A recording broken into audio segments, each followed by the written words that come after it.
É de fato uma alegria ver esse auditório repleto de jovens e a gente está dando início hoje ao nosso segundo FligiPuc, que é o segundo Festival de Literatura Jovem da PUC São Paulo.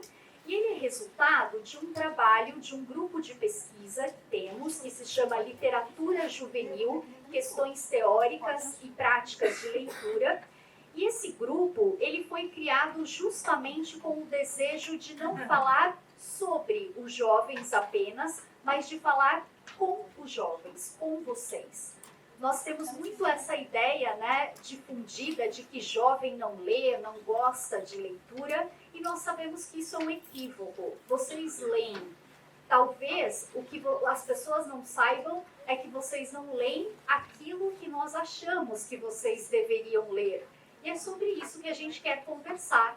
Nós queremos trazer até vocês a possibilidade de conversar com pesquisadores, ilustradores, autores e, principalmente, promover esse encontro dos jovens com a literatura, porque sabemos que vocês têm muito a nos ensinar a respeito do que vocês consideram literatura. Eu quero começar agradecendo, claro, primeiramente a presença de vocês. Sem vocês esse evento não faria o menor sentido. Agradecer ao patrocínio da editora SM, então agradeço muito ao Cadu, que hoje está aqui representado pela Débora e pela Regiane. Graças à editora SM, que abraçou a nossa ideia, de pronto nós conseguimos realizar esse evento, termos esses brindes, permitir esse encontro de vocês hoje aqui. Agradecer muito também à Biblioteca de São Paulo, Parque da Juventude, esse espaço que é lindo, que guarda uma história de que é possível se renascer e se reconstruir sempre, né, de trazer vida. Então, espaço mais do que perfeito para esse encontro também com jovens. Agradecer muito a parceria das editoras Seguinte, Peirópolis, Melhoramentos, Assuma, Pé da Letra, Lote 42, Osé, Editora Caixote, que doaram também livros para que a gente possa fazer sorteios. Então estejam preparados para participarem dos sorteios. Vocês vão ver aí que cada cadeira tem um número, esse é o seu número da sorte. Já acharam aí? Quem sabe qual é o seu número? Pronto, guarda o número aí. Agradecer também muito mesmo a todos os integrantes do grupo de pesquisa Literatura Juvenil, esse grupo que abraçou essa ideia de poder falar sobre literatura de jovens. Especialmente gostaria de agradecer a Luara, que está organizando tudo isso muito de perto, permitindo que esse evento acontecesse. A Lu é uma parceira incrível, assim como todos que fazem parte desse grupo. E agradecer também a todos que aceitaram estar aqui conosco para falar daquilo que nós mais amamos, que é literatura. Então, muito obrigada. Vocês verão que dentro da sacolinha tem um passaporte de leitura, que também não é ao acaso. Então, nós vamos propor uma série de, vamos falar assim, desafios a vocês. E à medida que os desafios forem sendo cumpridos, vocês recebem um carimbo nesse passaporte. E ao final, quem conseguir mais, tem surpresa e tem prêmio também, tá bom? Então, desejo a todos um excelente dia e vou passar a palavra ao Velber, que vai falar um pouquinho em nome da biblioteca. Muito obrigada.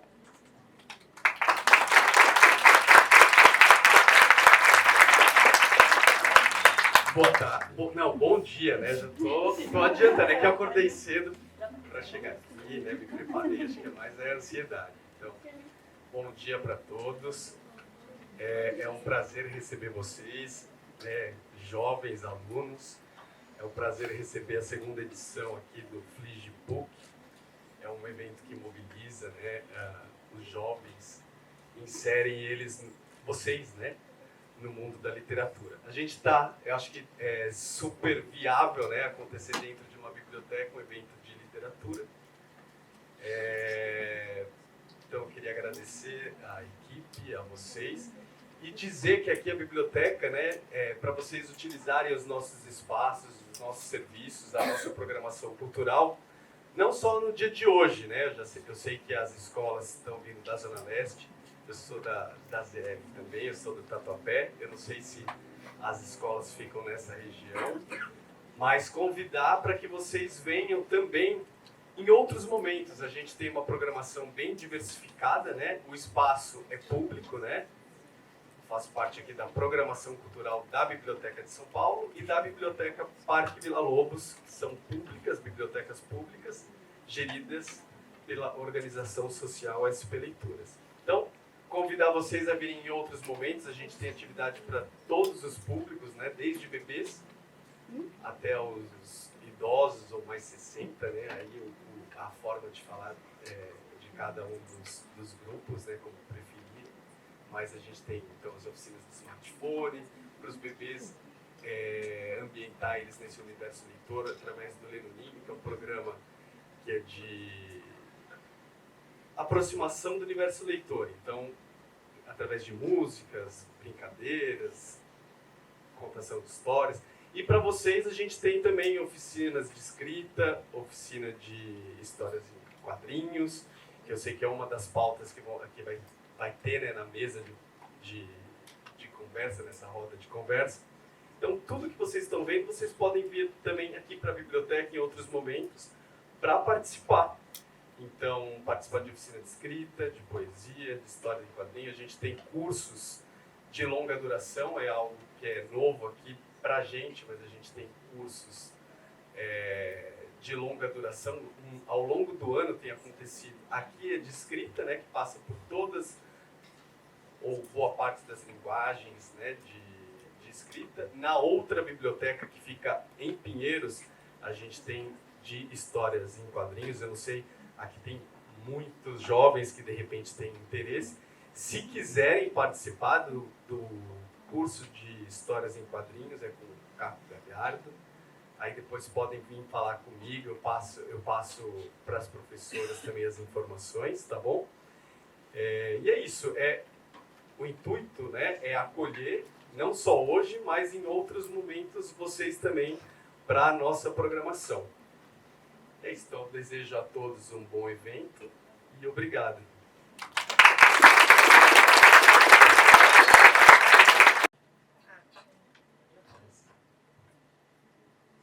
Olá a todos, eu sou Micaela e ele é o Paulo.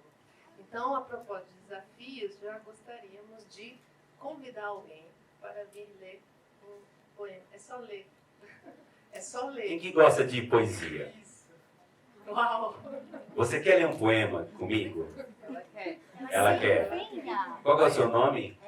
Evelyn. Uma salva de palmas para Evelyn.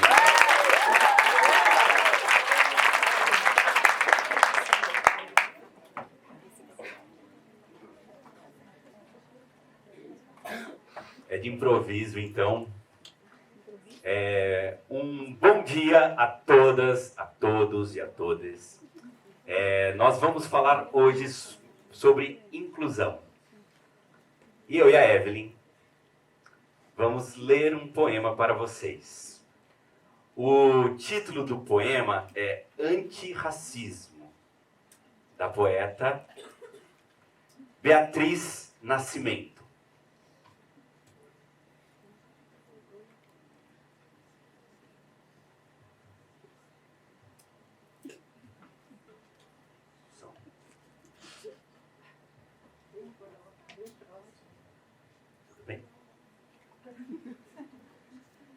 Ninguém fará eu perder a ternura.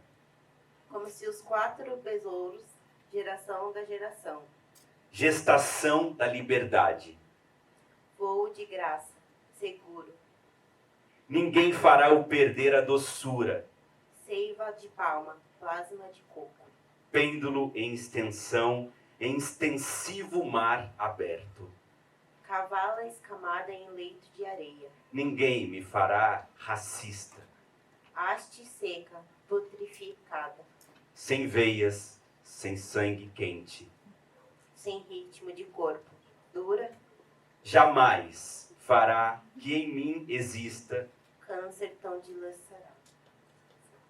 Uma salva de palmas, por favor. Muito obrigado. Este Você vai ser a primeira a receber passaporte. Este poema, essa poeta, a Beatriz Nascimento, ela nasceu em Aracaju, em Sergipe, em 1942. E como muitos fizeram essa migração para o Rio de Janeiro, e lá ela é filha de dona de casa e de um pedreiro, uma mulher preta. E no Rio de Janeiro ela cursou História e hoje é uma ativista pelo movimento antirracista, pela fala da mulher preta na academia, e contribui muito para a emancipação e para diminuir essas margens tão estrutural que é o racismo no nosso país. E é disso um pouco que trata o nosso projeto e que, entre outras coisas, e o que a gente vai ouvir uma breve apresentação que a Micaela vai fazer. Muito obrigado e uma ótima jornada para todos nós. Bom, esse é um recorte de inclusão. A gente não quer dar a fórmula, a gente quer investigar, né? Então, quem somos esse nós que eu estou falando?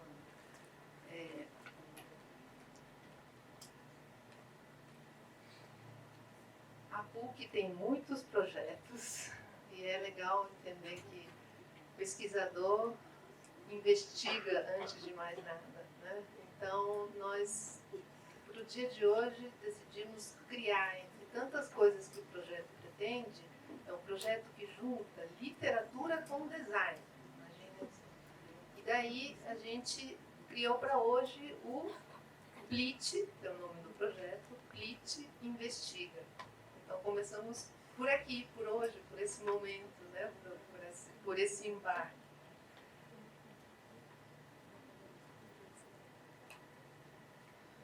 E daí, como eu estava dizendo, essa ideia de que inclusão pode ser diversas coisas. E cada um, a ideia é que cada um veja o que essa palavra desperta, né?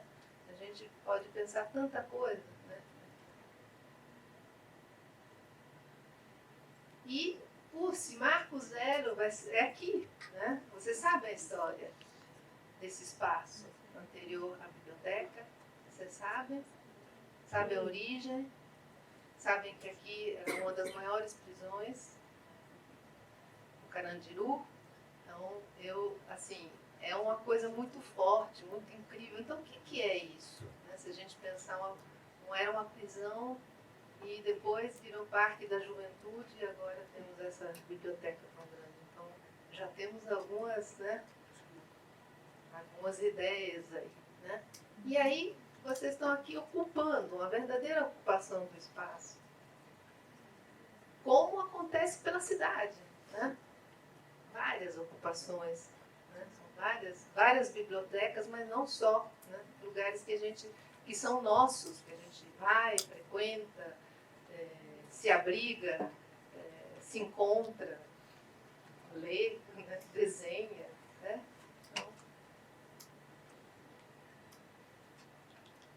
E aí esse é o ponto. É o ponto que a gente gostaria de ouvir um pouquinho para saber o que é, assim, muito espontaneamente, o que é inclusão. Dá umas ideias aí, né? De que a palavra desperta, sem se preocupar com o que a gente ouve ou não. O que é para vocês? Então a gente gostaria de ouvir, né? E também, para ajudar a nossa investigação como os pesquisadores, a gente gostaria que vocês também, por favor, mandem para nós, né, se identificando, porque a gente já está começando hoje com vocês esse processo. Vocês podem se conectar nesse QR Code e vai entrar em contato com o projeto e pode responder essa pergunta do que é inclusão. Mas eu gostaria de ouvir um pouco vocês. que é inclusão para você? Quem gostaria de falar? Olha, ele ergueu a mão. Puxa vida, muito obrigado por ser um voluntário. Foi? Você não ergueu a mão? Nossa, gente, que coisa! Aqui. Mas espera aí, que ele ergueu a mão primeiro. O que é inclusão para você? Qual que é o seu nome? Caion. Caion, o que é inclusão para você? Inclusão para mim é você não se importar com o que o outro pensa, é você ser acolhido por qualquer coisa, independente da sua crença religiosa ou política. Tudo bem, uma salva de palmas para o Caion. Olá! Qual é o seu nome? Gabriele. Gabriele, qual é a sua escola? Júlio de Gramont. Muito bem. E o que é inclusão para a Gabriele? É uma pessoa que foge dos padrões que o mundo impõe e uma pessoa que não se importa com o padrão do mundo e é feliz do jeito que ela é. Muito bem. Que ótimo. Quem mais gostaria de responder a essa pergunta? Sim, calma, gente. Um de cada vez. Não precisa todo mundo querer responder tudo ao mesmo tempo agora. Muito bem. Olha, eu adoro esses voluntários corajosos. Olá, tudo bem? Bom dia. Qual que é o seu nome? Evelyn. E qual que é a sua escola, Evelyn? Eu me fiz Júlio de Gramonte. Também. Júlio de Gramonte. Qual que é a sua professora que está aqui? Sandra. Muito bem, Sandra. Uma salva de palmas para a Sandra. Evelyn, o que é inclusão para Evelyn? Inclusão pra mim é como eles disseram, que nem a Gabi citou, uma pessoa que ela foge dos padrões da sociedade, mas ela é aceita de uma forma. Que nem a gente tem várias pessoas que a gente aceita na nossa escola. Você anda pelos corredores da sua escola, você vê várias pessoas diferentes. E dependendo de como você age, você aceita elas. Isso é muito confortável para elas e elas se sentem bem, entendeu? Muito bem. Coisa linda! Maravilha, maravilha.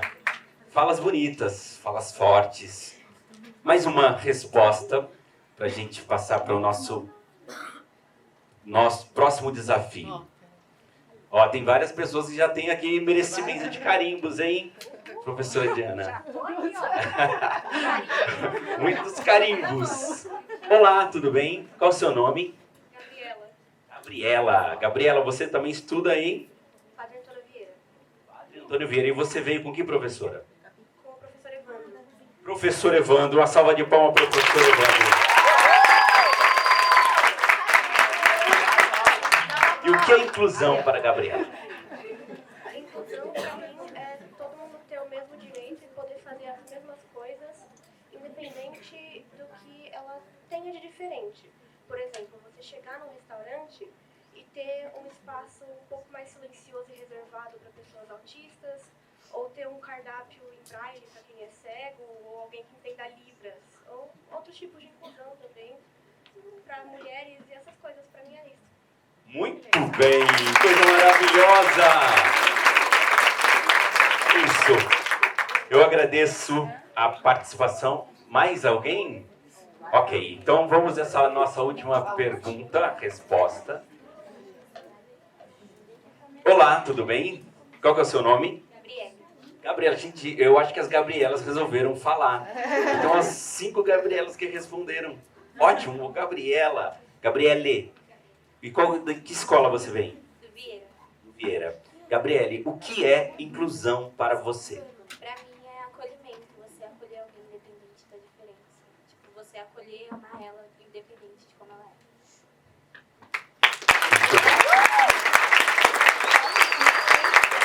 é. Agradeço o partilhamento de vocês. É sempre bom quando o jovem se coloca, põe a sua voz no mundo. E é isso. Então, convido a todas e a todos a entrar em contato com esse projeto. É um projeto de pesquisa, vai contribuir com as suas ideias, com a sua maneira de ver o mundo, respondendo a essa pergunta: o que é inclusão? Porque o intuito desse projeto é que ele chegue até o leitor, até o jovem, até a criança, com essa... propondo a literatura como um meio de inclusão. Como que poderia ser isso? Como que a literatura pode ser uma ferramenta de inclusão e de transformação da sociedade. Tá bom? Muito obrigado e... Para encerrar, interessa tudo, tá? Então, coloquem, acompanhem a gente para ver o que mais a gente vai fazer e o que mais também a gente vai continuar perguntando, investigando. E obrigada e boa viagem, né? Porque esses 2 dias, imagina, serão muito legais. Tá bom?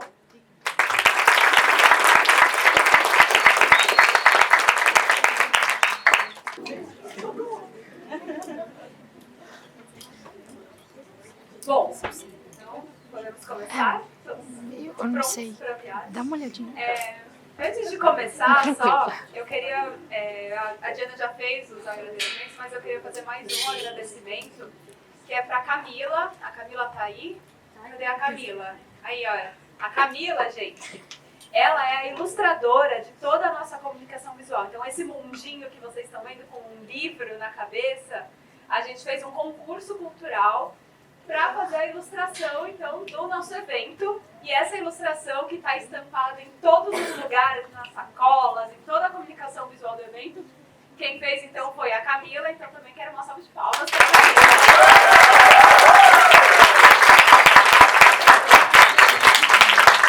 E nada mais, né, propício do que, então, numa mesa de quadrinistas aqui, a gente ter a ilustradora aqui do nosso evento assistindo e participando. Então, obrigada, Camila, ficou lindo.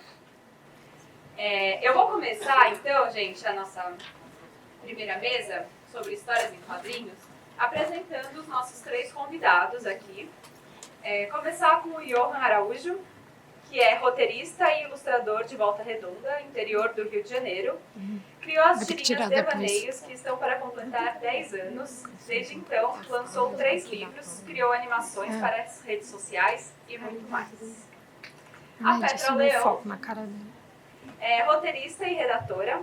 Escreveu quadrinhos como edições especiais do consagrado mangá nacional Holy Avenger e minissérie Victory II, que posteriormente foi publicado nos Estados Unidos pela editora Image. Também roteirizou HQs para a revista Dragão Brasil e Dragão Games. É colaboradora da Maurício de Souza Produções, onde escreve para a revista Turma da Mônica Jovem e trabalhou em títulos como Chico Bento Moço, Geração 12 e crossovers com os personagens de Osamu Tezuka. Em 2013, recebeu o 29º Prêmio Ângelo Agostini como melhor roteirista. E a Germana Viana é desenhista e roteirista de histórias em quadrinhos. Só Mais Uma História de uma Banda, Menage e a coleção Gibi de Menininha são alguns de seus quadrinhos independentes. Razão e Sensibilidade, Era Uma Vez e Outros Contos, de Júlia Lopes de Almeida, e Zorro, algumas de suas adaptações.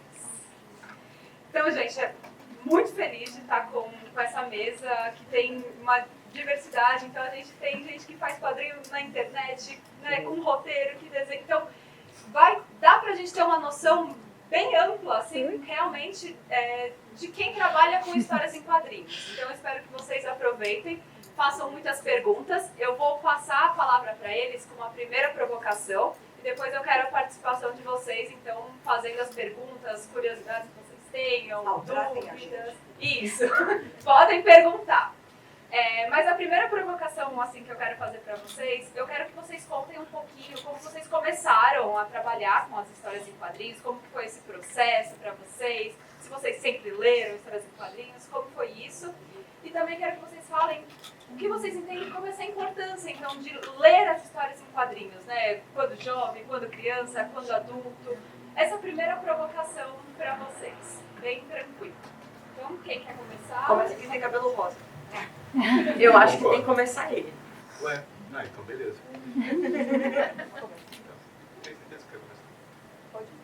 Você. Acho que a gente toma coragem, né? Tá bom, então. Então, pode repetir a pergunta? Que eu tenho um TDAH e meio que eu me perco. Eu vou fazer uma por vez, então. Tá. Primeiro, como você começou a trabalhar com os quadrinhos? Assim, se você sempre leu o quadrinho, como foi esse processo até você se tornar um quadrinista? Então, começa como a maioria das pessoas que gostam de ilustração, né? Desde pequeno, ilustrando, fazendo rabisco, essas coisas. Mas o meu histórico com quadrinhos, de leitura e quadrinhos, foi principalmente em livro didático de português, né? Sempre tinha as tirinhas, assim, né? Eu recebi no primeiro dia, eu sou de escola pública também, e já lia todas as tirinhas para depois ir vendo as matérias, tudo isso aí. É a melhor coisa que tem em livro de português, um monte de tirinha, de graça ainda, então tá bom, né? E trabalhar com tirinhas mesmo, eu comecei na internet, foi em 2014 que eu fiz a minha primeira tirinha, assim, eu ia fazer um zine digital, aí eu criei personagens que eu compartilhei com uma página na época que compartilhava tirinhas de Snoopy, Garfield, essas coisas, aí eles postaram, aí eu saí correndo para fazer a página. Aí até então eu tô aí nessa vida, produzindo conteúdo e tirinhas, e agora animação, né, porque a internet não gosta muito de ilustrador, então eles sempre vão dificultar um pouquinho, né, o processo. Aí eu comecei a fazer animações curtas com o TikTok, que ajuda muito. E é isso, agora o TikTok está cobrando para fazer 1 minuto de animação, né? Isso não vai acontecer tão cedo, né? Sozinho ainda eu não vou fazer. Mas o processo é basicamente esse. Oi, gente. Primeiro, bom dia para todas, todos e todas. Eu me interessei para trabalhar com quadrinhos quando eu devia ter mais ou menos a idade de vocês. Lá no século passado, porque eu tenho 980 anos, entendeu? Eu estava andando na rua e vi numa banca 2 revistas de super-herói, só que tinham mulheres na capa. Tinha uma personagem chamada Electra e uma personagem chamada Jean Grey, que é do X-Men. Quem gosta de super-herói vai saber de quem eu estou falando. Mas eram os anos 80, então se a mulher estava na capa, imagina, uma era vilã e a outra ia ficar doidinha porque estava poderosa. Mas tudo bem, porque não tinha nenhuma mulher em capa. Era melhor que nada, né? E a gente nem tinha consciência disso, só tinha a Mônica nas capas, mas mulher não tinha. Quando eu vi aquilo, eu falei, opa, tem gibi com mulher na capa chutando bundas. Se alguém repetir pra mãe que eu falei palavrão aqui, eu vou atrás, hein? E aí eu olhei aquilo e falei, tá, ótimo. Hoje em dia eu tenho consciência de que aquilo foi muito fácil, por quê? Porque aqui, apesar de não ser exatamente branca, aqui no Brasil eu sou vista como branca. Porque eu tenho olho claro, aquela coisa, então é muito fácil eu me achar na capa de um gibi de super-herói, porque eu sou uma mulher branca, padrão. Eu sou bissexual, mas não está escrito bissexual na cara, entendeu? Então você olha o gibi ali e você fala assim, olha eu aqui, mas e minhas amigas pretas? E as minhas amigas trans? E as minhas amigas asiáticas? Que quando estão em alguma capa ou em alguma história, são sempre estereotipadas. Mas enfim, estou me adiantando e eu comecei exatamente porque eu queria muito contar histórias onde eu me visse e visse as pessoas que estão em volta de mim. E a gente não vê, né? Porque a gente só vê uma indústria grande produzindo para quem eles acham que tem dinheiro. Ou seja, homem, branco, cis e hétero. E tudo bem eles têm o espaço deles, mas a gente queria ter o espaço da gente também. De lá para cá, foi muito demorado para eu começar a fazer meus próprios quadrinhos, mas aí quando eu comecei eu não parei mais. E por incrível que pareça, foi um homem branco, cis, hétero quem me incentivou. Porque ele viu meus desenhos, era um cara gringo chamado George Pérez, que era um cara dos quadrinhos também de super-herói. Ele viu meus quadrinhos, eu já trabalhava um tempão com quadrinhos, mas nos bastidores, fazendo design gráfico, letreirando material que vinha da gringa, até agenciando artistas daqui do Brasil para os Estados Unidos, para desenharem lá. Mas eu não tinha coragem de mostrar o meu material. Por quê? Porque eu sempre ensinado que a gente não vai ter espaço. E, assim, eu adorei ouvir os depoimentos de vocês, porque eu estou vendo que não, vocês já estão indo melhor do que a gente. A gente achava que tinha que conquistar os espaços. Vocês já sabem que os espaços são de vocês. Quem quiser tirar, que lute. E aí foi por isso que eu comecei a fazer quadrinhos, porque esse cara olhou meu desenho e falou, você tem que começar, você é boa demais, então não esperem ter a validação de alguém de fora para isso, vocês já comecem a fazer desde já. Eu estou me alongando, deixa a Petra falar agora. Bom, eu sempre curti quadrinhos desde criança. Eu tive um pai que me incentivou muito a ler. Eu desde criança ganho livros e quadrinhos. Meu pai tinha uma coleção de um gibi chamado Asterix. Se vocês não conhecem, vão atrás porque é divertidíssimo. É problemático porque, feito ali nos anos 60, mas tudo bem. Mas é legal, assim, se você conseguir contextualizar. Mas, então, eu lia muita Mafalda, Calvin Haroldo, os gibis da Disney, da Turma da Mônica. Então, eu lia de tudo. Aí, quando eu cresci um pouco mais, lá pela minha adolescência, eu me apaixonei pelos gibis de super-herói e pelos mangás. Principalmente os mangás, porque nos mangás eu vi que tinha um espaço para quem? Para as mulheres. Porque, assim, apesar de eu curtir super-heróis e tal, sempre me pegava essa coisa de que era tudo feito por homem. Tudo feito por homem. E detalhe, na minha cabeça não ficava muito uma coisa assim, só os homens podem fazer. Mas eu ficava assim, não, eu vou fazer os meus, não quero nem saber. Mas me incomodava essa coisa de não ter mulher. Aí, um dia passou na televisão um anime chamado Sailor Moon. E isso abriu o meu mundo, assim, eu me encantei. Porque geralmente nos desenhos as mulheres são muito estereotipadas, né? Ou elas são super fortes e poderosas e não têm defeitos, ou elas são só a companheira meiga que tá ali para dar apoio pro herói, que é geralmente a namorada do herói. E de repente tinha um desenho que tinha, tipo, 9 garotas completamente diferentes umas das outras, com suas forças e fraquezas. E isso fez, assim, meus olhos brilharem, sabe? Foi, acho que, o anime que mais me estimulou a querer escrever, assim. Aí eu fui frequentando os eventos de anime, eu ia, fazia cosplay, curtia. E assim eu fui conhecendo pessoas que faziam quadrinhos. E detalhe, diferente deles, eu não desenho.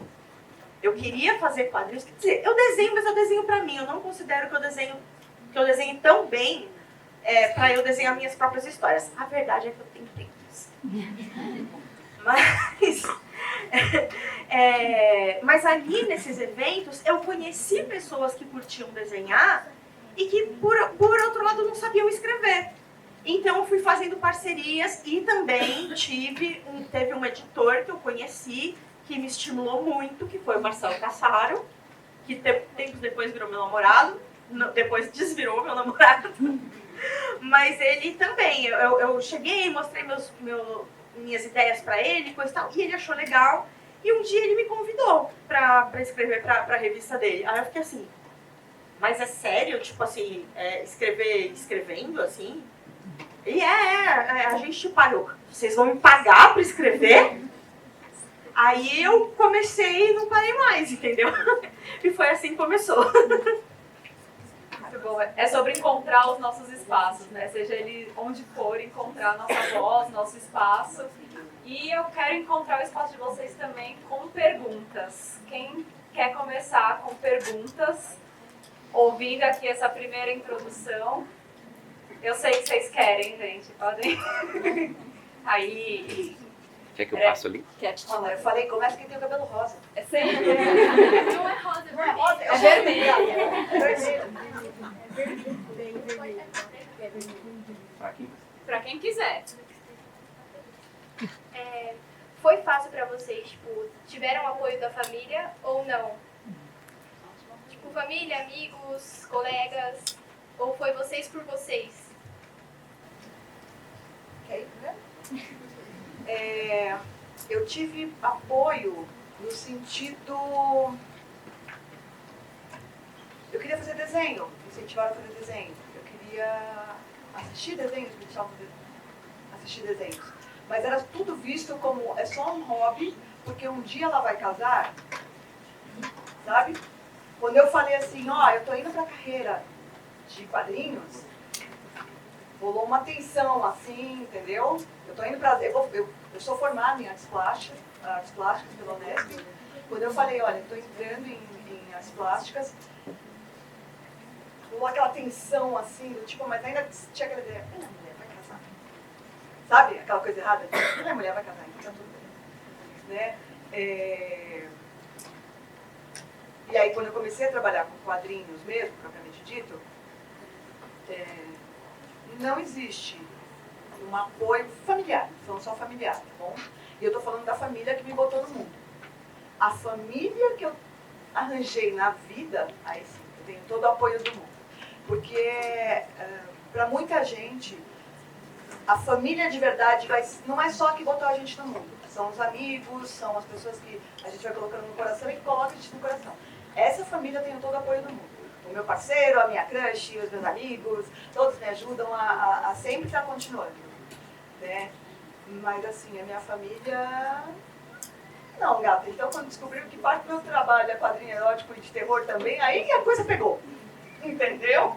Aí, né, ninguém fala muito a respeito. Inclusive, só começaram a prestar atenção de verdade que eu fazia, então nem sempre vai ter um apoio da pessoa que está do seu lado. Mas o conselho que eu vou te dar, não sei se é a sua situação, eu não sei se vai ser a situação de alguém aqui, é que é mais difícil nadar contra a maré. Mas se você nada contra a maré, eu não estou romantizando, tá? É difícil, mas se nada contra a maré, teu braço fica mais forte. E aí não tem nada que te derruba. Entendeu? É ruim, seria legal se a porta tivesse já aberta. Mas já que tem que chutar, a gente chuta.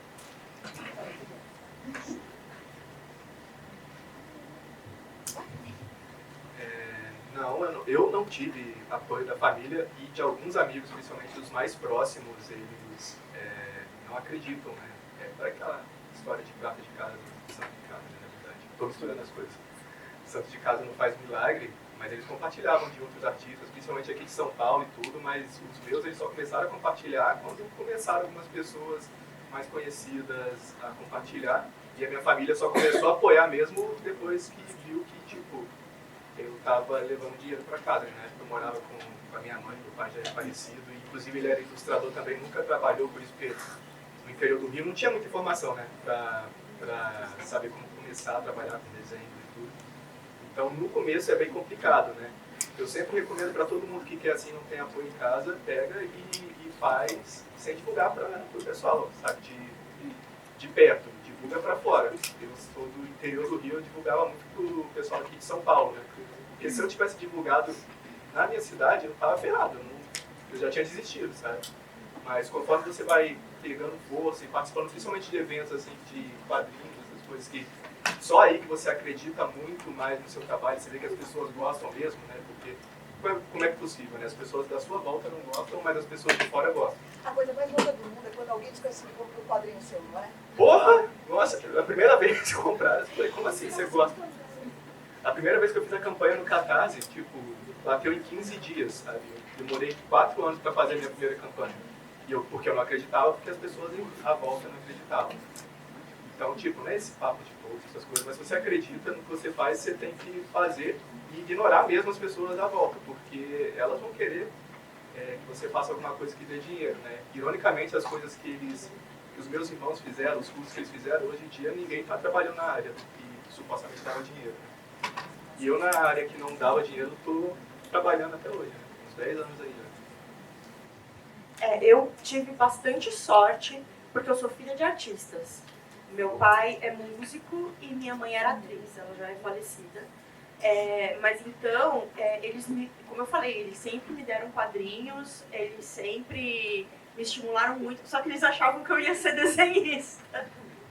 Então, eles ficaram muito chocados quando eu falei, na verdade eu não quero, eu quero escrever. Eles ficaram, mas como assim? Você sempre gostou de desenhar. É porque eu percebi que eu gostava de desenhar pra mim, não pros outros, sabe? É porque eu gostava de fazer as coisas no meu tempo, sem pressão. Agora, para escrever, eu tinha um ímpeto, assim, eu quero colocar isso para fora, eu quero mostrar para o mundo. E eles ficaram meio chocados, assim, mas rolou. Agora, eu não tive muito estímulo do meu entorno. Assim, as pessoas não me levavam muito a sério, inclusive, assim, quando eu estava na escola e tal, era engraçado, porque eu era, tipo, a menina dos quadrinhos, né? Então, ao mesmo tempo que tinha gente que achava legal, também tinha gente que zoava muito, dizia que eu era infantil, sabe? Porque eu gostava muito de Disney, desses quadrinhos de um universo um pouco mais lúdico nessa época, né? Depois, quando eu conheci mangá, todo um novo mundo se abriu. Mas na época eu curtia muito Disney, muitos os desenhos que passam na TV e tal, um universo mais infantil mesmo. Então, eu adolescente, o pessoal falava, você é criançona, você fica colando figurinha de álbum de figurinha no fichário, como você é ridícula, coisa e tal. E todo mundo eu lembro uma vez que uma menina me zoava muito e ela falou assim, mas eu faço isso pro seu bem, pra você crescer. Amiga, só me deixa, né? Não ajude não. Tipo, e quem foi que nomeou você, né, a coach da minha vida, né? Tipo, mas enfim, mas é isso. Tem pessoas que vão estimular. No sentido de família eu tive sorte, mas eu não tive tanta sorte assim no meu entorno. Mas é aquilo que a gente falou, né? De encontrar o seu espaço. Quando eu descobri os eventos de anime e comecei a frequentar, foi que eu encontrei a minha turma.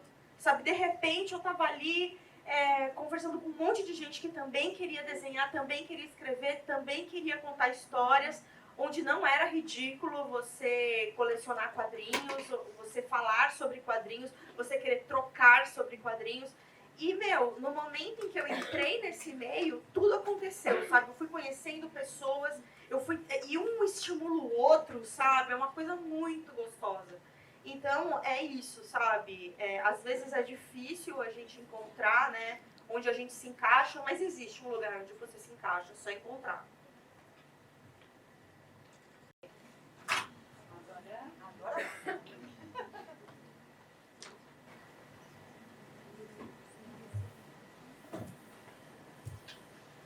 Essa pergunta é para Petra Leão, na verdade, mas vocês também podem responder. Que é mais ou menos assim. Na sua opinião, como é escrever em diferentes mídias? Você escreve quadrinhos, escreve histórias, etc. Eu queria saber de você. Qual é a diferença em escrever cada um? Olha, na verdade eu não escrevi para muitas mídias diferentes. Eu geralmente escrevi só para quadrinhos mesmo. Eu tive a oportunidade de fazer um trabalho para uma série de desenho animado, mas que acabou não saindo, mas que também foi uma experiência bem interessante, assim, uma pena que não saiu, mas quem sabe um dia, né? Mas assim, eu não sei se tem muita diferença, eu diria que as diferenças são mais técnicas, sabe? Porque, por exemplo, no quadrinho, a gente tem uma preocupação com o espaço. Então, por exemplo, nos trabalhos que eu faço para Maurício de Souza, geralmente, assim, agora mudou, né? Eu escrevi para a Turma da Mônica Jovem e antigamente era uma história só, 120 páginas, e era uma loucura fazer 120 páginas por mês, mas assim, era essa preocupação com o espaço, fazer caber em 120 páginas. Que história eu vou contar que não fique curta demais, nem longa demais, para 120 páginas? E eu demorei para pegar, assim, tipo, no começo eu fazia umas histórias, assim, que eu alongava muito o começo, aí o meio ia ficando mais rápido, o final mais rápido ainda. Oh meu Deus, mas com o tempo eu fui pegando esse ritmo, fui aprendendo o que tinha que ir mais ou menos certo. Até aqui tem que acontecer isso, daqui pra cá já tem que ser mais o desenvolvimento. Aí eu fui aprendendo ali. E já nos desenhos animados é o tempo, né? A gente não tem páginas, a gente tem o tempo. Um episódio tem que ter 22 minutos. Então, é tudo muito mais rápido, tudo tem que ser muito rápido. Não tem muito espaço para grandes diálogos, assim, não que não possa ter, mas tem que ter uma noção de ritmo muito grande. E foi o meu maior desafio quando eu fiz esse trabalho. Eu só escrevi para quadrinhos, eu só sei contar a história se tiver a imagem. Não sei, nunca tentei escrever um livro porque eu acho que eu não vou conseguir sem ter imagem me ajudando. Eu acho que quem trabalhou mais com mídias diferentes foi tu, não é? Você faz tirinhas, animação, você faz... Porque no meu processo é basicamente o mesmo, né? Fazer texto para animação e para tirinha é a mesma coisa. O que muda é depois. No caso da tirinha, às vezes eu escrevo um texto de 15 linhas para resumir em 4 frases, porque se ficar muito pequeno, dependendo do celular, a pessoa não consegue ler. Então, eu vou resumindo para tentar passar a mesma ideia daquele texto. E às vezes eu coloco na descrição o texto, e às vezes não, né? Porque, enfim, eu gosto de resumir o máximo possível, porque às vezes a pessoa não leu o que está na descrição, né? Então vai o que está no texto na tirinha mesmo, aí não tem jeito. Agora, a animação, eu faço o texto e o que me preocupa muito é ficar realmente a mesma questão de texto grande, e como eu legendo com o formato da fonte que eu uso para as tirinhas, então é um processo a mais, não é um processo automático que eu pego lá o CapCut para colocar. Eu tenho que fazer a animação da legenda e da tirinha. Isso é um processo mais complicado um pouco, mas no fim é assim, 2 mídias diferentes, né? Eu já fiz texto publicitário, porque eu sou formado em publicidade, Mas aí é o único lugar que eu me preocupo com técnica mesmo de roteiro e coisas assim, quando é para entregar para os outros. Comigo eu faço do meu jeito, que eu vou entender, que ninguém vai ver mesmo, então não precisa ver a bagunça que é. Então é basicamente isso. O formato só muda na hora da execução, o texto acaba sendo parecido, sabe? Eu acho que a Germana também pode falar um pouquinho da diferença de, por exemplo, uma adaptação de um clássico para um quadrinho autoral, assim. Eu tenho 2 tipos de trabalho, normalmente. Né? Os meus quadrinhos independentes, ou quadrinhos que eu faço, ainda que não sejam independentes, para editores, que são autorais. O Gibi de Menininha, que são só histórias de terror e erotismo com um monte de amiga minha. Não que eu estou fazendo erotismo com ela, a gente faz Gibi de Menininha. Né? Histórias de terror e erotismo. Gostaria de fazer com algumas, gostaria. Porém, são monogâmicas. Bom, a diferença é eu escrevendo algo que eu mesma vou desenhar. Eu tenho, mas isso é um probleminha meu, porque eu tenho uma probleminha, eu tenho que escrever como se fosse para outra pessoa. Quanto mais louca a minha história, porque tem umas histórias mesmo que chamam Liz e Bordello e Os Piratas do Espaço. Ele é todo trabalhado no nonsense, no humor e tal. Eu tenho que escrever o roteiro mais estruturado possível, e aí a história vai resultar uma história super louca. Quanto mais louca a minha história, eu tenho certeza que meu roteiro foi super, sabe? Quadro 1, cena tal, tem uma árvore ali atrás, a moça que está me olhando tem camisa de listrinha, com cabelo cacheadinho, sabe? Vai ter todo tipo de descrição, como se outra pessoa fosse desenhar. Quando eu faço, o que me ajuda, quando eu escrevo um roteiro que outra pessoa vai desenhar, né? Ou quando eu vou desenhar um roteiro de outra pessoa, entendeu? Agora, para adaptação, por exemplo, tem uma adaptação que eu fiz com a Júlia Lopes de Almeida, é uma autora incrível, que ela já estava falando de feminismo before it was cool, saca? Há muito tempo. Ela foi, inclusive, quem começou a Academia Brasileira de Letras, só não pôde entrar porque era mulher. Que legal, né? Aí, essas pessoas lindas me passaram para adaptar. Eles são loucos, viram o trabalho meu, né, de terror e erotismo, e falam assim, nossa, que bom, ela vai conseguir fazer umas coisas fofas. Mas deu certo, saí da área de conforto e foi legal. O que eu faço quando eu vou adaptar um livro? Sabe que você tem que fazer fichamento para a escola? Eu faço exatamente aquilo. Eu faço um fichamento do livro. Em geral, eu só peguei livros que eu já tinha lido para adaptar. Foi sorte também, não foi porque eu pedi. Né? Aí eu faço um fichamento desse livro, que nem na escola. Depois eu vejo o que fica legal. Porque é muito importante nos quadrinhos a virada de página. É muito importante se uma página está no par ou no ímpar. E essa virada. Então, aquela coisa que você vai fazer assim, tem que deixar a sua vontade de virar a página, tem que estar aqui. Na página ímpar, para você ir no último quadrinho. E todo quadrinho que você fizer, até bonito, né? No meio das crianças assim, falando errado. Se você fizer, você tem que pensar que, além de cada quadro contar uma história, ela inteira, a página inteira, ela tem que ficar uma história legal e tem que fazer o seu olho desenhar. E atrás. Que nem um quadro renascentista, que leva o teu olho para... né? É a mesma lógica. Então, eu tenho que pensar tudo isso quando eu escrevo, tanto para o meu quanto para a adaptação. Só que na adaptação, eu não sei te dizer qual é mais fácil ou qual é mais difícil, mas na adaptação tem uma responsabilidade maior. Porque eu tenho que continuar passando a essência daquele livro. Eu posso mudar várias coisas. Eu posso pegar um conto da Júlia, por exemplo, que eu peguei, que é tem uma história que é super bonitinha. Me alongando, mas rapidinho, tá? Duas irmãzinhas e a avó só gosta da mais velha. E ela trata mal a mais nova, que é uma beleza, assim. Tóxica que só, a vovó. Né? E a mais velha é super descabeçada, super legal, descolada, e ela vai estudar longe. A avó não quer que ela vá. Mas ela vai, porque os pais estão pagando e tal, e a menininha vira e fala assim, vó, se não aparecer uma rosa branca aqui toda noite é porque eu morri. Pronto, a avó né, não dorme mais. Aí a mãe nova, que é uma fofinha, começa a colocar todo dia uma rosa branca no pé da Nossa Senhora. Né, pra avó achar que tá tudo bem com a pestinha lá que tá longe, entendeu? E aí o que acontece? Pra contar essa história, eu contei como se fosse uma entrevista. Então aparece a moça da faxina e fala assim, é fantasma. O jardineiro, estão roubando as rosas daqui. O mordomo, ai, o jardineiro é tão gatinho, né? Então, quer dizer, esse tipo de coisa eu consigo colocar, mantendo a essência. Então, tem essa responsabilidade de você manter a essência. Eu adaptei também Jane Austen, Razão e Sensibilidade. Eu falei, ó, beleza, vou adaptar, mas, mano, mesmo uma Inglaterra te mostra, todos os filmes te mostram que Jane Austen todo mundo era branco. Mentira, né, gente? Inglaterra invadiu a Índia, né? Dominou a Índia por anos. A Inglaterra tem cidades que são de porco, então quer dizer, balela que só tem branco nessa história. Então minhas heroínas vão ser duas meninas negras. Papai era um negro rico, mamãe era uma branca. Né? Papai morreu, mamãe se lascou, porque naquela época, né? Era terrível. Mudou muito. Mudou um pouco. Mas enfim, não vamos chorar. Mas aí me deixaram colocar meninas negras na história. Por quê? Porque tudo bem. E a mais nova não aparece muito nas histórias de adaptação. Eu coloquei ela como uma menina ou ace ou lésbica. Ela não quer casar. Acabou. Entendeu?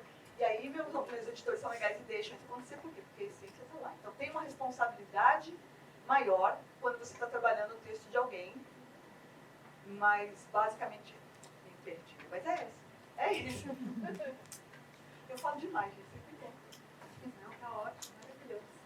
Ok, alguém tinha levantado.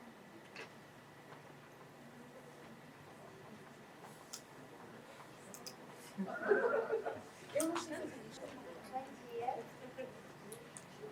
A minha pergunta são para vocês, mas ela é dividida em duas partes. O gato tá baixinho demais, fala um pouquinho mais perto. A minha pergunta é para os três, mas ela é dividida em duas partes. Eu queria saber se esse mercado de trabalho, para quem está pensando em entrar, ele é muito concorrido, se lá dentro é muitas disputas, assim, muitas brigas internas, ou se é mais uma coisa amigável, um ajudando o outro quando tem bloqueio criativo e assim. Quando vocês pensaram em serem quadristas, vocês tinham outras profissões ou vocês sempre quis ser quadristas? Isso, desculpa. A primeira é sobre o mercado de trabalho. Sobre o mercado de trabalho. Beto, eu acho que essa é você primeiro. Eu não entendi muito bem sobre qual que é o contexto Como que é o mercado de trabalho dos quadrinhos? Se é concorrido, se tem muita disputa, coisa de ego, ou se é muito um ajudando o outro, um colaborando com o outro. A primeira coisa é que, assim, virtualmente não existe um mercado de trabalho com quadrinhos brasileiros, né, vamos dizer. Assim, porque assim, o mercado mesmo, assim, de coisa que vende, vamos dizer, mas infelizmente são mais os estrangeiros. E o mercado de quadrinho brasileiro está mais no independente. Tanto que assim, o único lugar que meio que paga real para você, assim, você pode viver disso todo mês, fazendo quadrinho todo mês para viver, é na Maurício de Souza, sabe? Não que não exista espaço para você fazer quadrinhos e vender quadrinhos nas feiras e tal, mas é um trabalho braçal, tipo, você tem que estar lá com seus quadrinhos toda vez que tem um evento para vender coisa, é pesado, sabe? Ou então você só vai lançando um álbum quando dá. Não trocaria por nada, né? Então, essa experiência, né, de estar nas feiras vendendo trabalho, eu ainda não tive. Porque, assim, eu tô há mais de 10 anos trabalhando para Maurício de Souza e aí eles fazem tudo, né? Eu escrevo a história, eles desenham, publicam e distribuem, aí eu fico em casa. Mas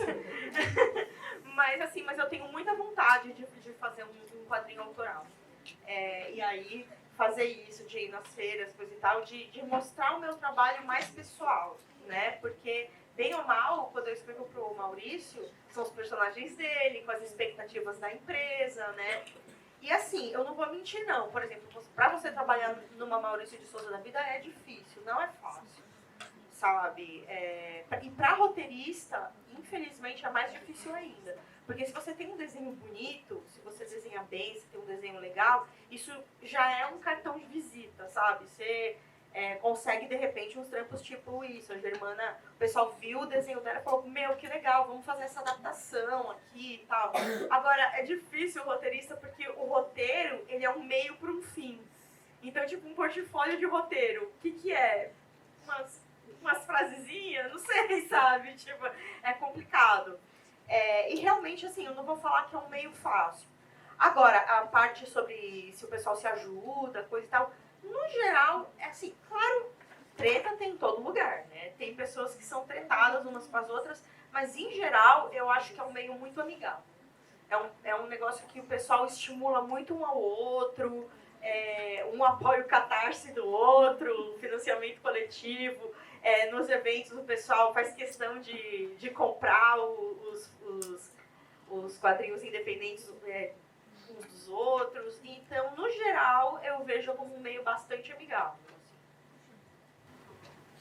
Então, para começar, é tranquilo, né? Porque se você começa sem procurar empresas, você consegue começar em casa, fazer desenhos em casa, ir na internet, vender commissions e coisas assim.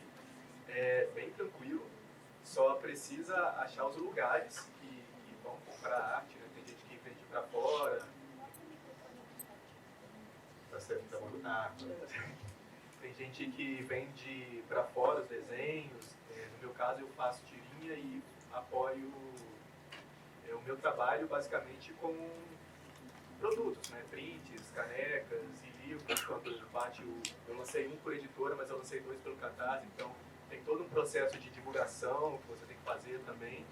E é um trabalho meio que aos poucos, sabe? Eu demorei 10 anos para conseguir lançar um por editora, mas eu lancei metade do tempo pelo Catarse. Hoje tem mais ferramentas ainda, né? Tem o Apoia-se, tem outras formas de apoiar o trabalho. Agora, o meio, assim, depende muito de onde você entra. Tem grupos que realmente é complicado assim entrar, porque não dá muito certo. Mas, no geral, artistas se apoiam muito, assim, tem muita gente legal.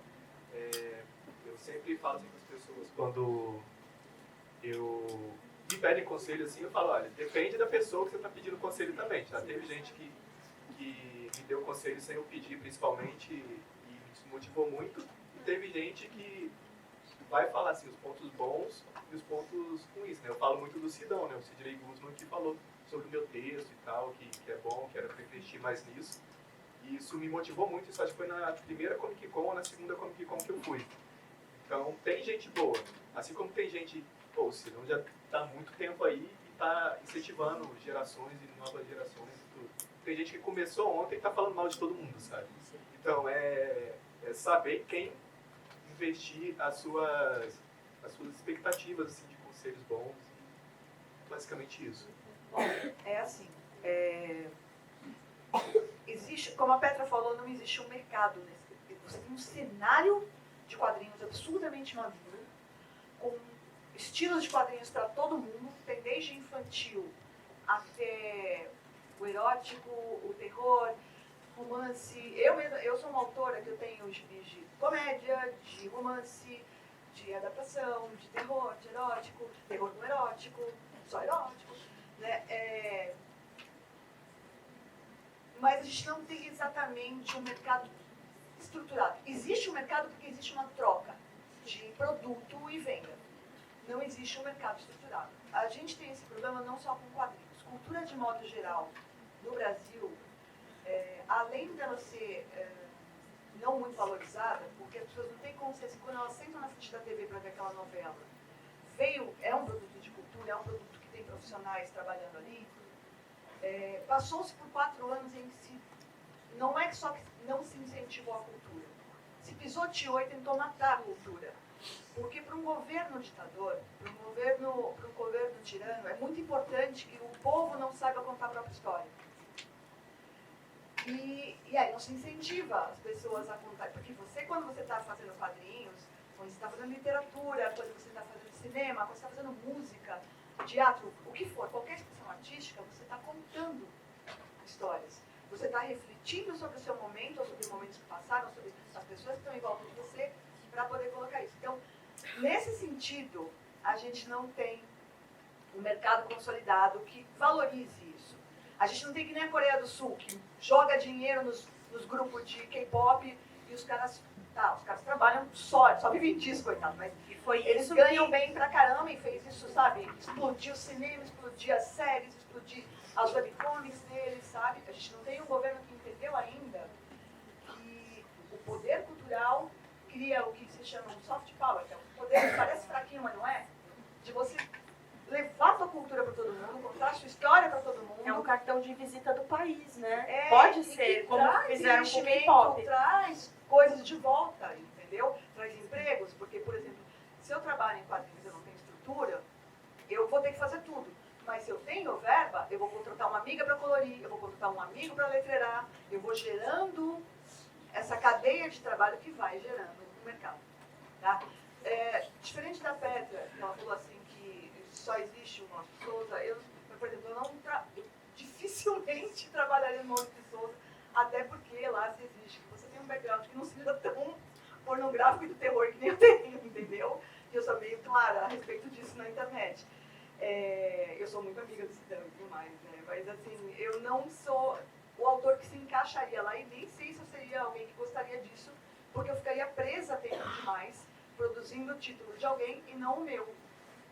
Eu consigo fazer isso quando eu trabalho com adaptações, quando eu faço letramento para Panini, quando eu faço letramento para Futurama, saca? Então dá para viver de quadrinhos no Brasil? Tá.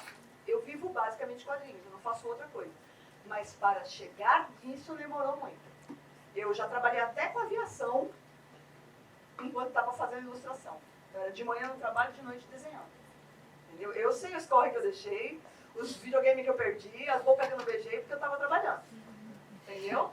Então é isso. Você tem que ter noção de que não vai ser fácil. Mas o que é fácil hoje em dia?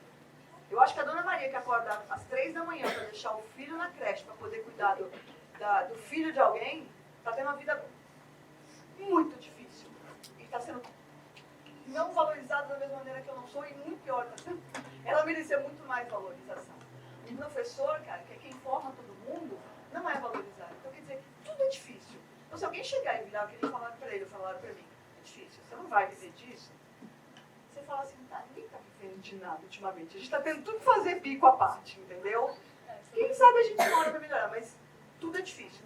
E já que é difícil, vou fazer uma coisa que eu gosto. Graças a vários fatores eu pude fazer. Fora isso, recomendo muito que você faça assim, feiras ao vivo, porque o trabalho do quadrinista é muito solitário, por mais que a gente tenha internet hoje em dia para se comunicar. A gente está sempre escrevendo ou desenhando sozinho. E aí quando a gente vai para eventos assim, a gente tem contato com pessoas, que nem aqui. E aí é legal pra caramba e a gente aprende também. Eu não falei de novo demais. Eu queria só complementar a minha fala, assim, que quando eu falei que só dá para viver do Maurício de Souza, não quer dizer que você é a sua única oportunidade, não é isso. Eu tô falando assim, se você tá pensando em, tipo, uma empresa que me contrate para eu escrever ou desenhar, tá? É isso que eu quero dizer.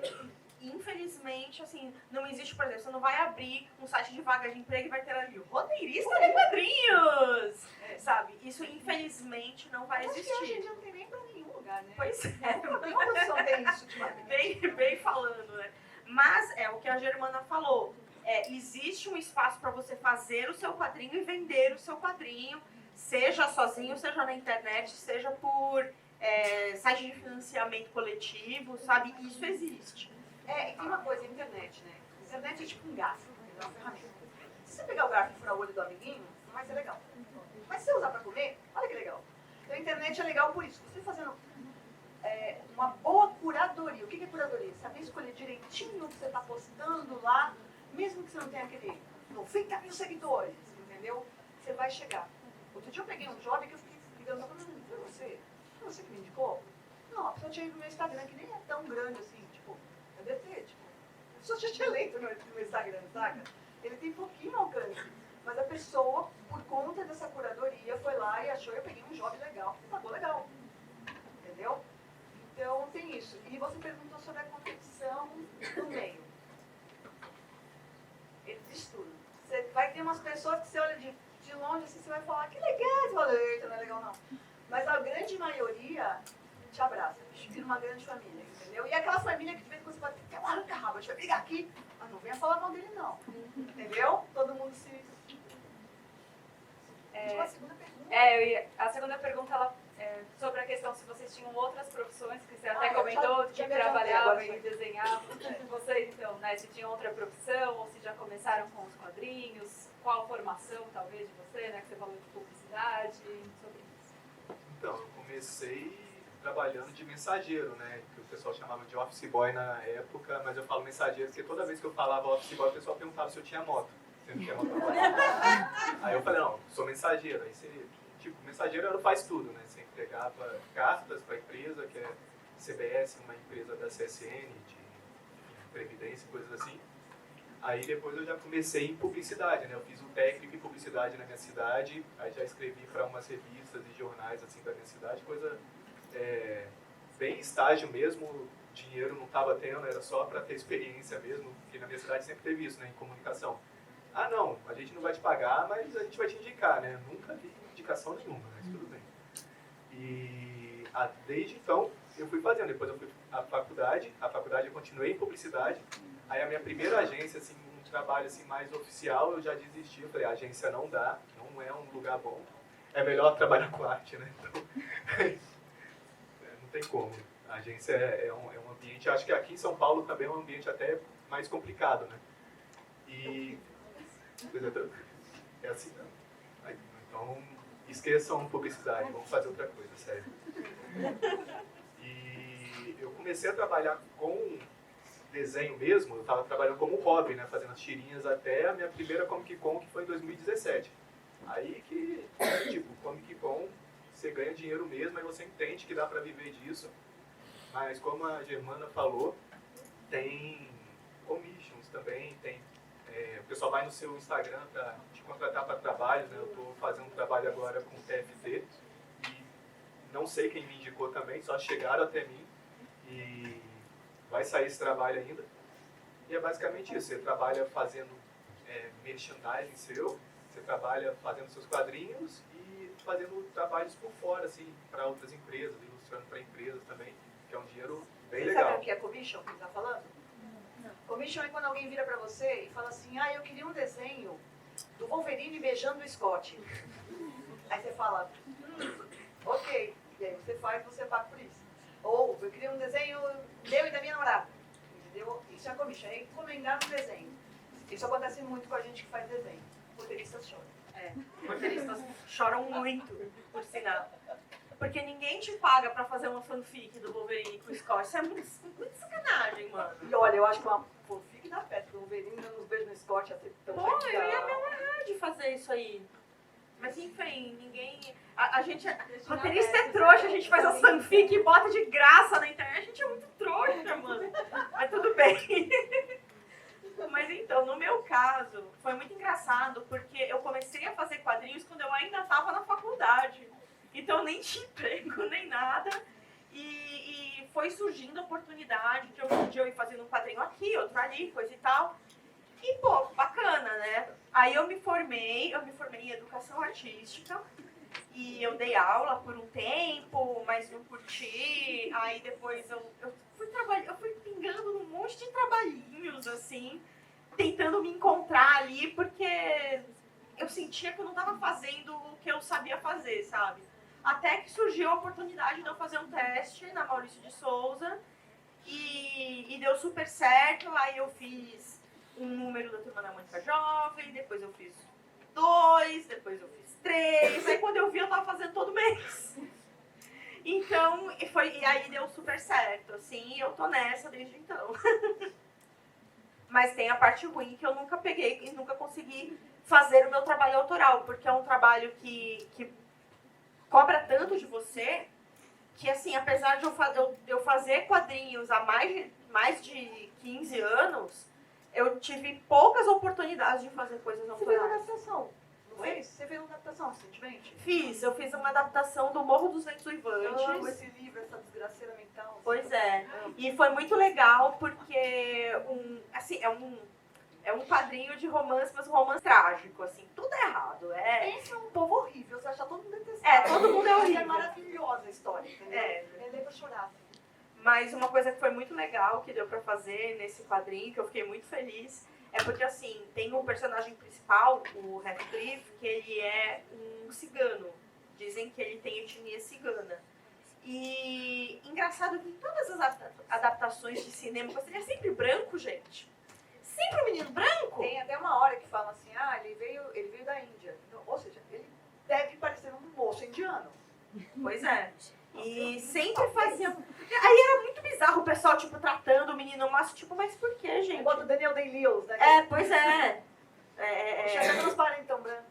Sempre uns caras brancos. Aí nessa adaptação foi muito legal, porque a gente combinou, eu combinei com o desenhista que a gente ia fazer ele parecendo o Dev Patel. Aí ficou bem claro que era um rapaz com uma carinha de indiano, assim. Ficou bem legal.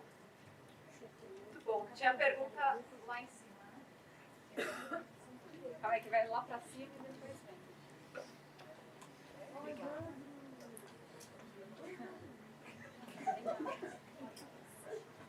Teve algum momento em que vocês pararam e pensaram, tipo, nossa, eu desisto e não nasci pra isso? Tipo, só pensou em desistir de tudo? Eu já trabalhava com quadrinhos há uns 8 anos, na parte de cuidando de diagramação, letreiramento, né, de material que vinha de fora para cá. Né? E me contrataram em seguida para ser agente de artistas do mercado norte-americano, o que é maravilhoso, é super legal, eu aprendi pra caramba, aprendi sobre burocracia, sobre como trabalhar no mercado norte-americano, sobre como eles trabalham, que é essa coisa de dividir o desenhista, o roteirista, o colorista, né? Então eu sei trabalhar tanto eu sozinha como coordenar uma equipe para fazer isso por conta desse momento, mas chegou uma época que eu estava só cuidando de voucher, de pagamento e de treta com editor e artista. Ou seja, eu não estava desenhando, eu não estava escrevendo, eu não estava letreirando, eu não estava nem fazendo nada, nem diagramação de página, entendeu? Eu só estava cuidando desse tipo de burocracia. Aí eu falei, não, chega, eu vou sair fora.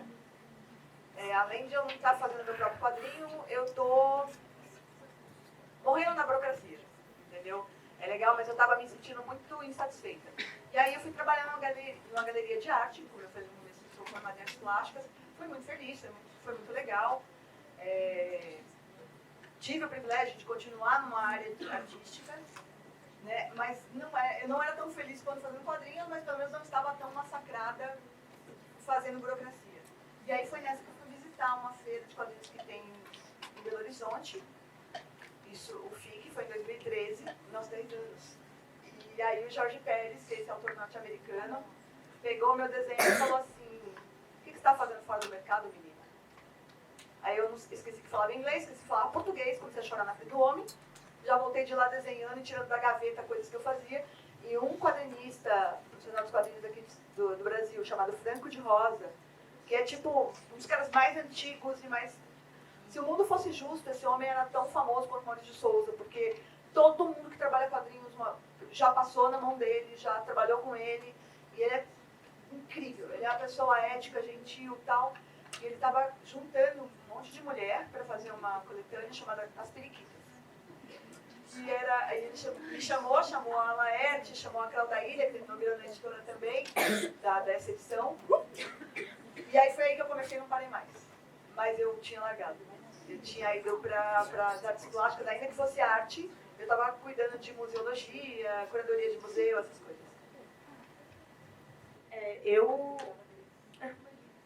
Eu passei por isso bem recentemente, assim, eu fiquei que nem a Barbie no filme, tive uma crise existencial.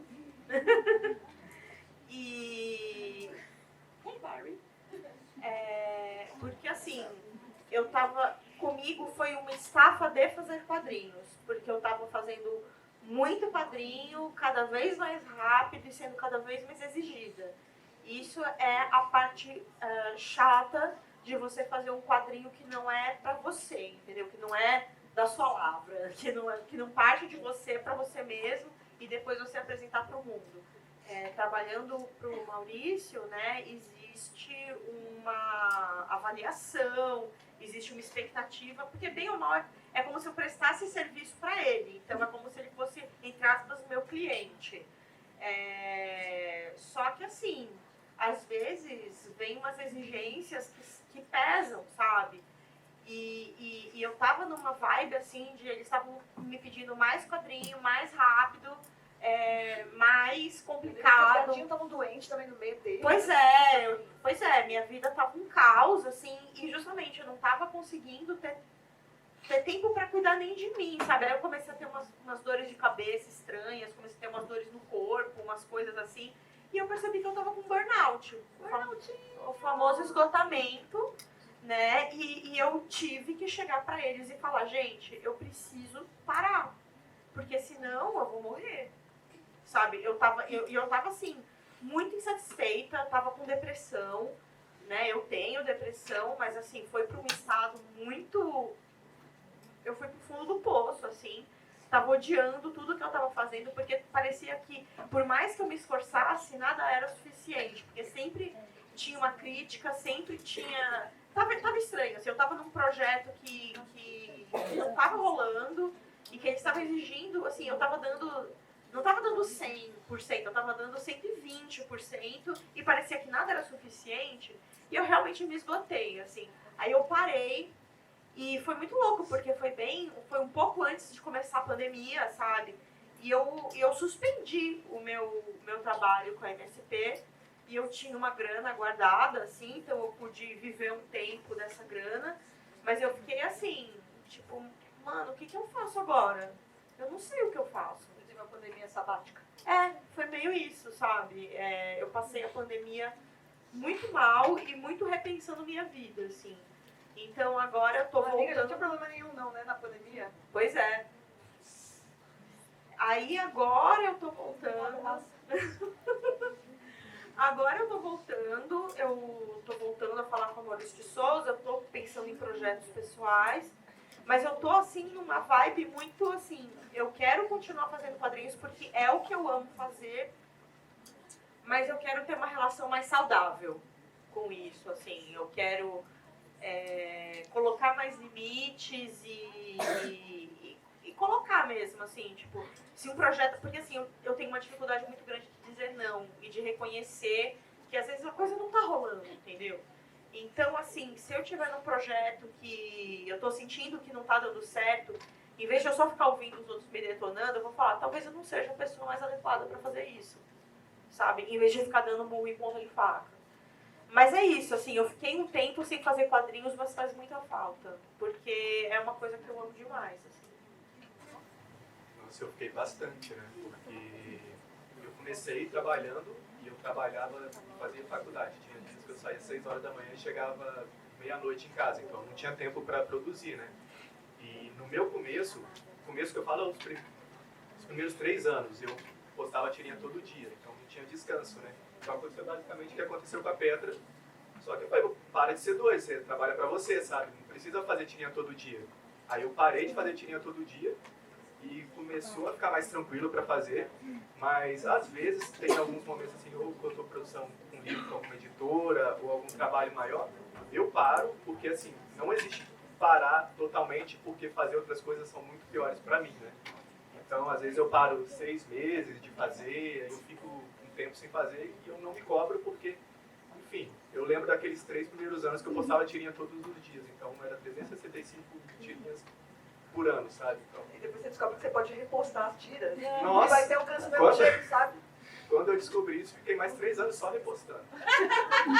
Pior que foi. Aí a pandemia veio, aí eu parei um tempo também. Mas é isso, a gente para, só que a gente uma hora volta. A gente sabe que uma hora vai voltar, não sabe quando, mas uma hora chega esse momento, sabe? E eu na pandemia eu não parei. Na verdade foi o contrário. Foi quando eu mais trabalhei, porque me mantinha sã trabalhar. Então eu fiz muito projeto independente na época da pandemia, porque aquilo me fazia ficar bem. Se eu tivesse parado ali, eu acho que eu tinha tudo, né? O pessoal te agradecia porque você estava produzindo conteúdo? Porque, olha, eu tenho muita sorte com leitor, assim. Eu não tenho que furar a bolha por causa disso, porque... E não é por... você é da minha zona de conforto, deveria... Não. Eu tenho leitores muito queridos, entendeu? Então, assim, as pessoas recebiam... Mesmo eu tendo postado de graça essa história... Só mais uma história de uma banda, que é a historinha de uma romancinha, uma comédia romântica bobinha que eu fiz e postei na internet. Mesmo eu postando de graça, na hora que eu coloquei um financiamento coletivo, que é o que a gente chama de catarse, cara, estourou de venda, assim, as pessoas que compraram e quando recebiam ficavam me mandando foto, stories. Então, eu tenho leitores muito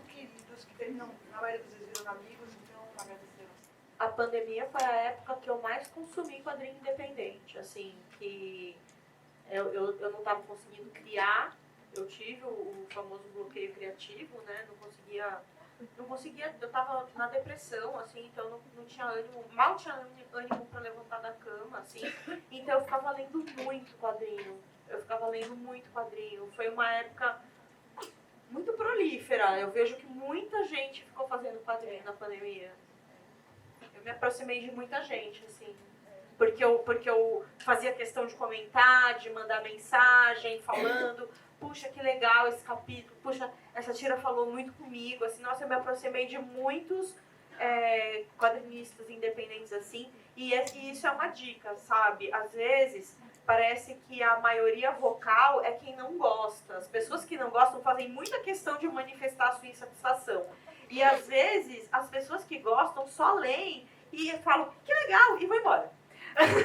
Não tenham medo de manifestar quando vocês gostam de alguma coisa, de entrar em contato com o artista, de falar, meu, isso foi muito legal, isso eu me identifiquei, eu gostei, sabe? Porque isso faz muito bem pra gente, assim, e não é por uma questão de ego, é por a gente saber que isso tocou a alma de vocês, sabe? Que isso significou alguma coisa pra vocês. Ou que você só deu uma risada. Sim. Sabe? A gente fez você dar uma risada no momento ruim. Exato, mas tentem fazer isso, que assim, tem muita gente que fala, eu não fico mandando mensagem pra me incomodar. Não, pode incomodar à vontade. A gente gosta quando recebe o feedback do público, assim.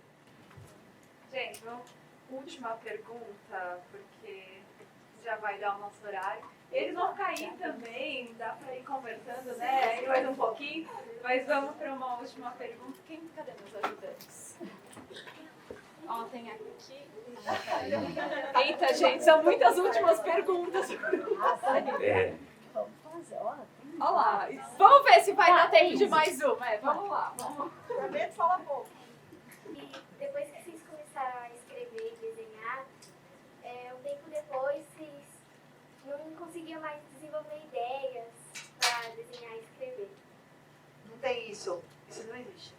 Deixa eu aproveitar e já vou fazer uma próxima pergunta e aí a gente junta e faz. E aí faz aqui também que ele queria, tá, Paula?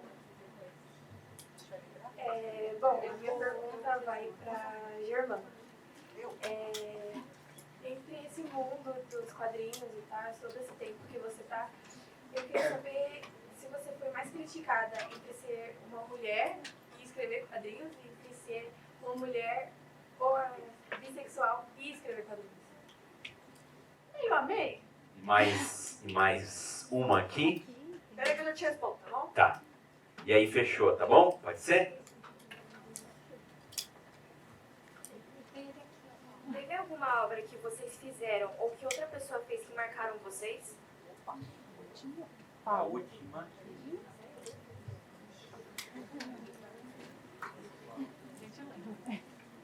Germana, como foi o começo da sua carreira? Tá, peraí que nós chegamos lá. Então começa com a questão da inspiração, criatividade, se acaba essa criatividade em algum momento? É assim, não acaba. As pessoas vão falar assim, a gente vai ter momentos de bloqueio, que nem a Petra falou, né? E tem uma coisa muito assim, as pessoas têm uma mania de falar, se você é artista, quando você sofre, você cria, melhor. Mentira. Artista tem que estar bem alimentado, com o cobertor quentinho, ganhando uns beijinhos, Com um gatinho no colo. Um gatinho no colo. Saca?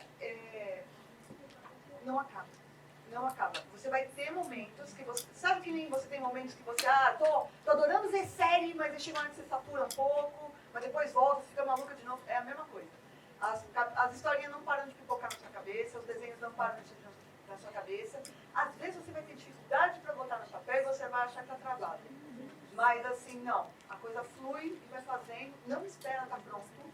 Né? Não tem essa história... Deixarei para apresentar meu trabalho quando eu tiver daqui a 10 anos, porque eu estarei melhor. Não, isso não existe.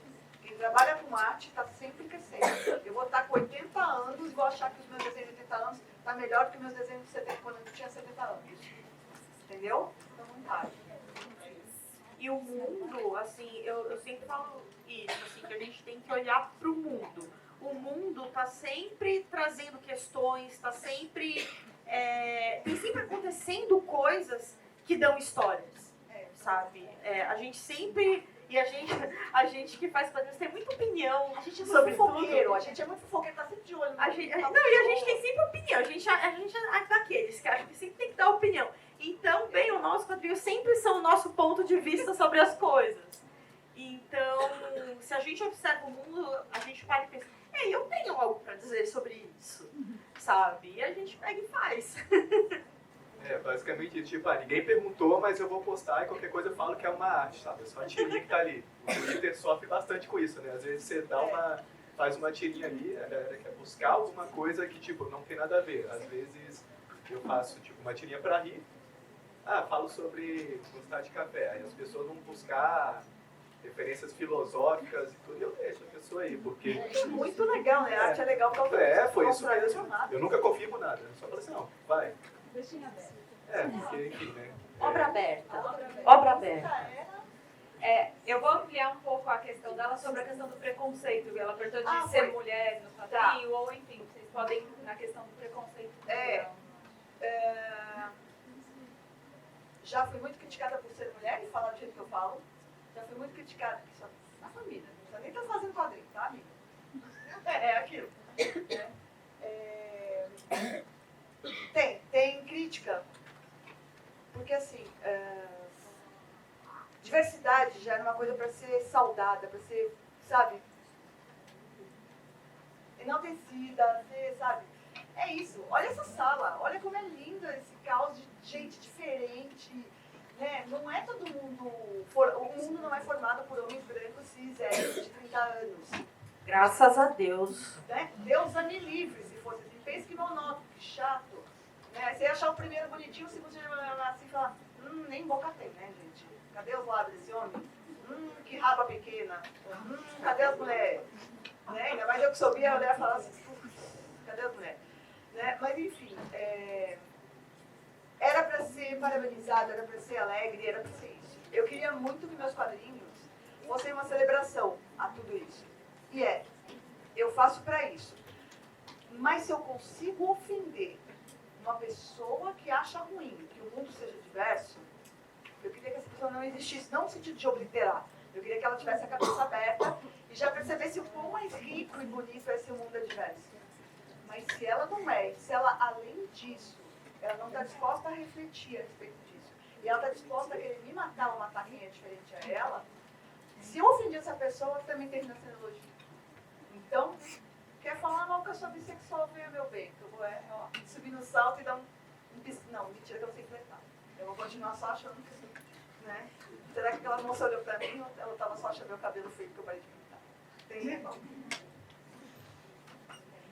Quer complementar sobre preconceito e... Assim, eu acho que é o que a Germana falou. Se você não é um homem branco, hétero, cis, entre 30 e 50 a mais, você... Todo mundo tá por dentro, né? Das cis e tal. Eu falo, vocês já vieram tudo pronto. Não, vocês são uma geração maravilhosa, cara. Vocês são maravilhosos. Eu tive que aprender tudo, assim. Vocês já chegaram prontos, vocês são incríveis, mano. Sabe? Mas assim, é difícil pra quem não se encaixa nessas caixinhas, sempre vai ser difícil, assim. É aquela história de você não pode se dar ao luxo de ser só mais ou menos. Você tem que ser excelente, sabe?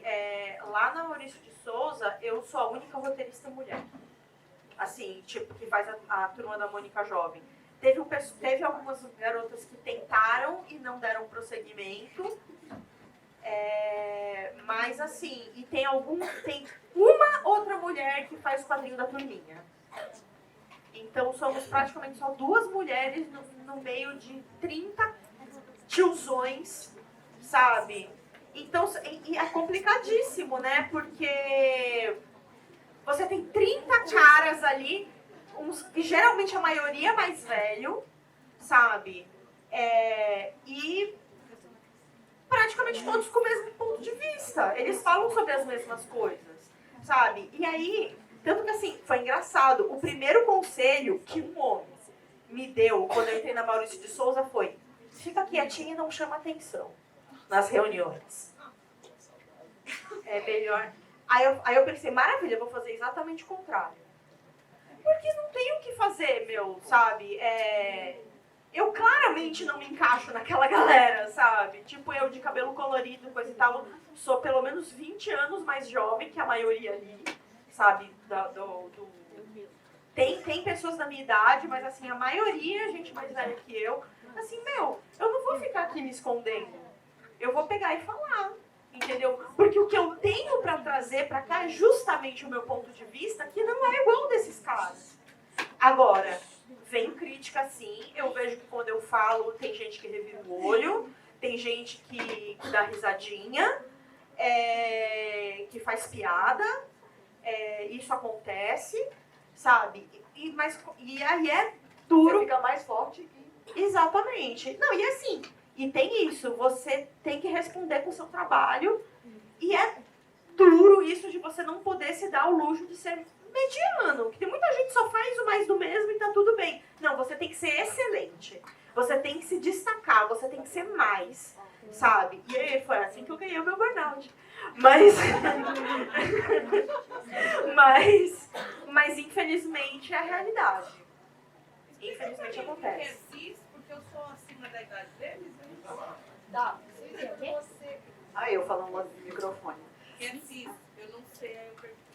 Tá, você nasceu mulher e você se identifica com o seu sexo biológico, então você é cis. Você nasceu com um sexo biológico de mulher, mas você é um homem, então você é trans, você é transgênero, cisgênero. Então, o homem branco cis que a gente está falando é um homem padrão, é aquele que acha que o mundo foi construído só para ele. Ele foi educado para isso. Alguns são melhores, tem tipo 5 homens legais cis héteros no mundo todo. Tem alguns que são legais. Olha que sacanagem. Daqui a pouco eu vou falar, hey Barbie, você nem ter visto o filme da Barbie, porque eu tô aqui. É isso, eu vou ver, eu só não fui por causa de prato.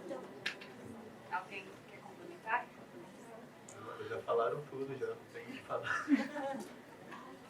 E a última pergunta era? Tinha a pergunta de como começou a carreira. Como começou? Cara, eu trabalhei um monte de coisa antes. Eu trabalhei fazendo até embalagem de brinquedo para uma empresa que chamava Glasslit, que nem existe mais. That's old, gente. That's old, entendeu? Falei que eu tinha 900 anos. Vocês não acreditaram? Eu sou tipo Dr. Who, entendeu? É isso. Né? Mas eu comecei, exatamente, eu já trabalhava, eu fui convidada para trabalhar, eu vi que tinha aberto uma vaga num estúdio chamado Mitos, que era o lugar que fazia letras, que é você pegar aquele material que vem dos Estados Unidos, um tradutor produzir, ele te faça a tradução e você quem vai colocar no balão. Então eu fui trabalhar fazendo isso para mangá. Só que eu só conhecia super-herói, e aí eu fui trabalhar com mangá, e foi super legal, porque eu conheci um monte de mangá, porque até então, como eu sou um pouco mais velha muito mais velha que a Petra, eu comecei com super-herói e não com mangá. Eu fui ver mais coisas de mangá, porque eu conhecia Cowboy Bebop e Samurai Champloo, que são dois dos melhores. Eu não sei se são os melhores, mas eu gostava muito das músicas. Eu cheguei na música antes de chegar até no anime. Mas aí quando eu fui trabalhar com mangá, eu aprendi várias coisas ali no mangá. Aí em seguida os caras de super-herói já me puxaram. Né? Então existe muito machismo no meio, existe. Mas tem um outro, aqueles 5 caras héteros legais que eu falei, que estão espalhados nos quadrinhos, e eles chamam a gente, saca? Me levaram para os quadrinhos de super-herói para fazer isso. E aí, como eu falei, eu tinha largado. E em 2013 foi que eu comecei eu já fazia os meus quadrinhos, mas eu não mostrava, porque eu achava que eu não estava bom. Né? E ainda mais eu agenciando para o mercado norte-americano, tinha um padrão para ser feito. Ou você desenhava igual o Ivan Reis, ou você não era alguém para o mercado norte-americano. Hoje em dia já não é tanto assim, já tem uma carinha, uma pegadinha mais autoral. Mas antes era. E aí foi quando eu fui no FIC, né, no Festival Internacional de Quadrinhos, e aquele cara lá, o George Peck de Meu Desenho, falou, e aí o Franco de Rosa falou, cara, a gente trabalhava de um lado, do outro, e a gente nunca se sentou, eu não sabia o que fazer quadrinhos. Eu sabia que trabalhava com quadrinhos, porque a gente trabalhava em empresa de quadrinhos, mas não sabia o que fazia. E aí foi assim, foi desse gibi, então vai fazer uns 10 anos que eu faço os meus próprios feitos. Mas mais 10 trabalhando com quadrinhos. Então vai para uns 20 anos aí de quadrinhos.